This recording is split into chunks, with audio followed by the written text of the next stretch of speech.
How to unarchive your chats in Messenger. The first and the foremost step is to make sure that the Messenger app is updated.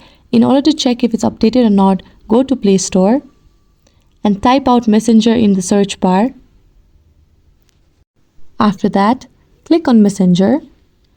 Here you can see that my app is already updated, but if your app is not updated, you'll have an update option instead of an open option, where you have to tap on update option and your Messenger will be updated.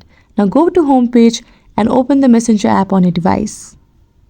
Now click on the 3-line icon that is on the top left corner of the screen, where you can find the option known as Archive. Click on it, and here you can see the list of your archived chats. Now simply long press the chat that you want to unarchive, and you'll have an option as Unarchive where you have to click on it. Now go back to your chats and check if it has been unarchived or not. Here you can see that my chat has been unarchived. So this is how you unarchive a chat in Messenger.